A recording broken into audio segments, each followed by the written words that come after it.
Okay, I think we're going to do a little will it run video. This is my dad's garage. There's a bulldozer inside of there that's been sitting in there for like 20 years. And I mean, there's a tractor hidden in here. I mean, this place, I haven't been here in years. But I mean, over here there's another tractor hidden back in there. And yeah, this is where I grew up. And like I said, my dad's bulldozer is inside. My brother and me, we're gonna try to see if we can get this thing running. And there it is. This is what kind of dozer is this? John Deere. A John Deere D track loader. Yeah, it's like a D 340. Yep. So this thing's like out of the 50s. And yeah, we're gonna try to get this thing running. So, and we're out in my dad's garage. There's no power out here, so that'll be fun. But yeah, look at this thing. This is the kind of stuff that they built highways with way back in the day. So this is a little different than a regular bulldozer because it has it's got a loader on the front of it. Hopefully you can see this. Yeah, pretty dark in here. But it's got a bucket on the front instead of a plow. Yeah. Oh yeah, this particular machine, you could put a backhoe on it. So, yeah. So I guess we're going to start with a battery. Battery was there. And probably going to have to drain the gas out of it. Drain the gas out. And we brought some new gas to put in it.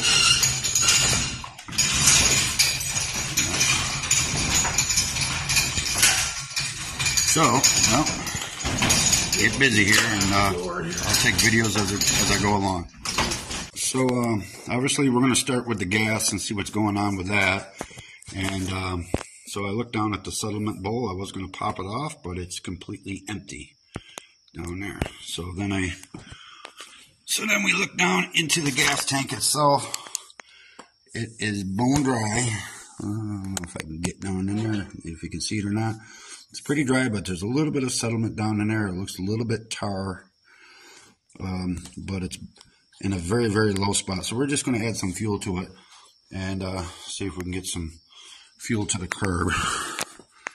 And then we'll see what's going on with the battery. We have a battery for it. Don't know if it's any good, but we'll see. Okay, the battery that we had for this thing was trash. So we ran up to AutoZone. We got one. It was like $85, 750 cranking amps. So we got that hooked up. Had to redo the ground on it. And so we put some gas in it. Settlement bowl filled right up, no problem. And so there's a carburetor. Now this is an updraft carburetor. These things really suck. But we got a can of starting fluid, ether, and we're going to take off the intake, air filter intake, and spray some in it when we go to start this up. But you know, so far it's a good sign. I don't see any leaking around the carburetor. So yeah, we're going to check the radiator fluid and the oil, and we're going to turn this thing over in a little bit here and see what happens. I'm going to walk around this thing so everybody can get a better idea of what it is. So, what year is this thing? That's what the serial number up. Yeah, not sure. It's like out of the 50s, right? 60s anyways? 50s or 440 model. It's a 440. John Deere 440. So, somewhere's out of the 50s or 60s. So, pretty old. But we're about to turn this thing over in a little bit. Alright, well, we checked the oil in it. Oil's good. Pop that back open again, Skeet. And see, this one's for the hydraulic. And so we look down in it. Radiator's good and full. So we're good there. So I think we're about ready to pop this thing over and see what happens. So I think we got to pop the hose off on the intake so we can spray ether in it. Yeah, we'll start a little ether in it, and we'll start this thing up. All right, we're ready to try to start this thing. I got the intake hose off the back of the carb. I'm going to spray a little bit of ether or starting fluid in there. Hold on, let me get some starter fluid in there.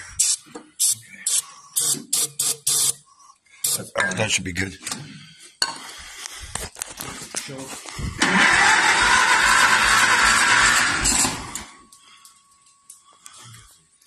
Once you click on ignition. Come on, baby.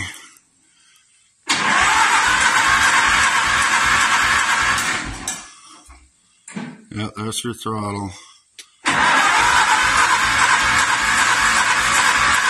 Oh, it turns over, so that's a good sign. Yeah. This right here. Do you know which one it's supposed to be? That first one was just ignition. Yeah, then the other ones would be like lights and stuff. Lights and stuff, I would think. Yeah, but all right. Well, I don't know. Try it again, and then we'll pull one of the plugs off.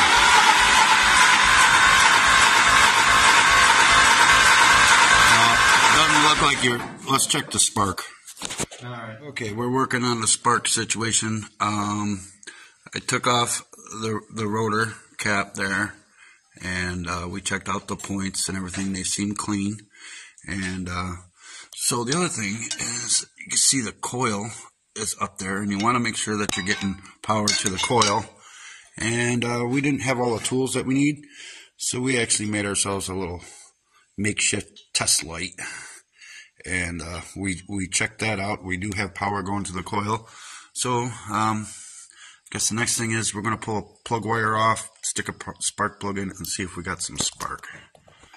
Okay, I think we might have figured it out. Took the cap off and got down to the points, and we cleaned the points out a little bit. And the points weren't grounding out. So we're going to put everything back together and see if we get some spark. So, okay. You ready? Hold on. Let me hold this right here. Right there. Okay, we're going to check for spark now. Go ahead. There we go. Yep, it's sparking. Okay. So we got spark. So we're going to throw these plugs back in here, and we're going to start this sucker up. All right. I think we got it this time. So I'm going to spray a little bit of starter fluid down the intake right there, and he's going to turn it over. So let's see what happens here. Can't see. In the credits, by the way. Oh, there we go. All right, let's see what happens here. It's alive! It's alive! Let it warm up for a little bit there and lift up the bucket. Pull this ladder.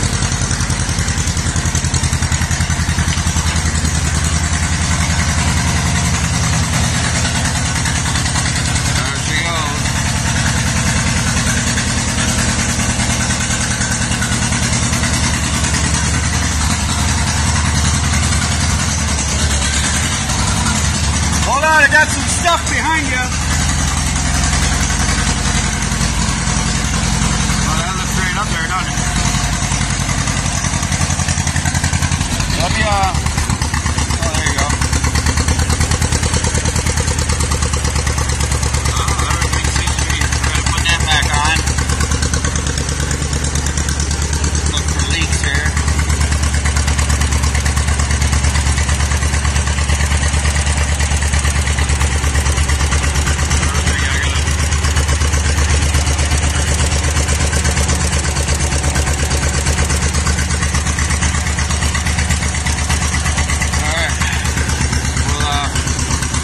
Our tools,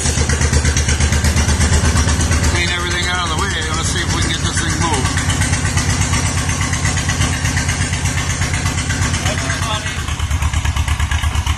20 years that thing sat inside of there. At least 20 years.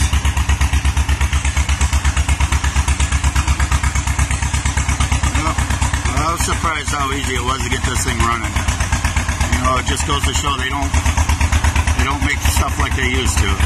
So the year of this thing is a 1960. It's a 2-cylinder, believe it or not. Well, yeah, 2-cylinder. Hush.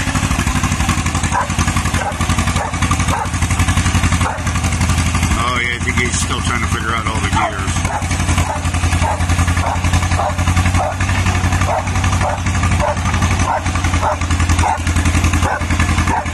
Oh yeah, I think this is one of those deals where you got like 5 gears forward, 5 gears in reverse. You got just a reverse lever. I don't know what he's doing over here. He's just going to go plow through the woods or something. I've had it.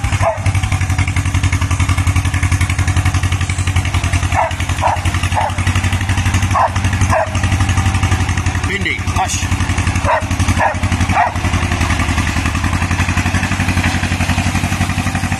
There you go. Tilt the bucket back a little bit. There you go.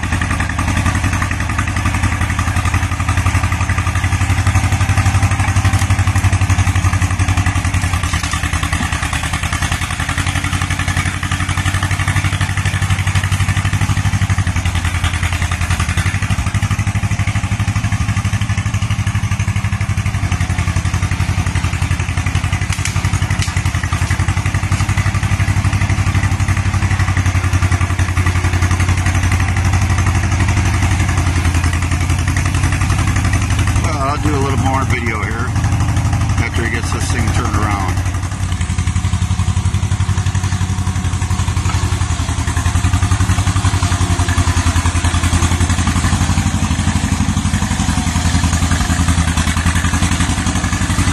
I'd level that bucket out.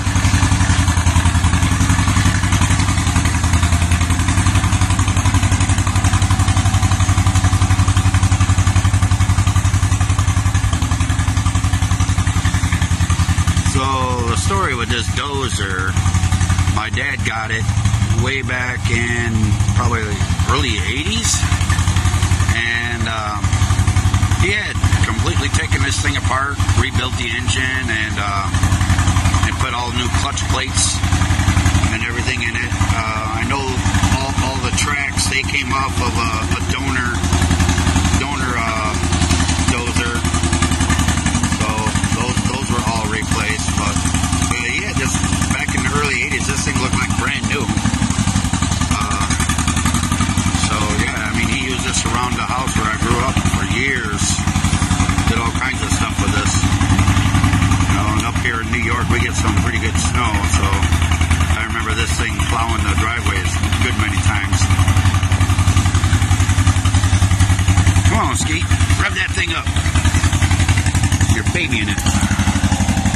Oh, there's a bunch of bricks. A pile of bricks. Oh, that's what he's doing. Nice, hey, you ought to level the buckle out a little bit when you're diving into it.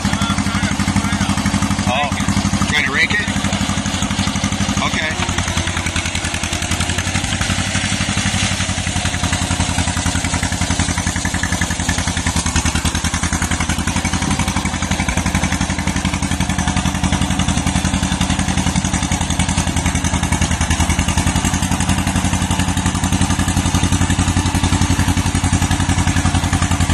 Before this was all growing in, out back here, I used to race motocross when I was a kid, and there was a motocross track. So this used to be like a little roadway that went back to the track we had. This is all woods now.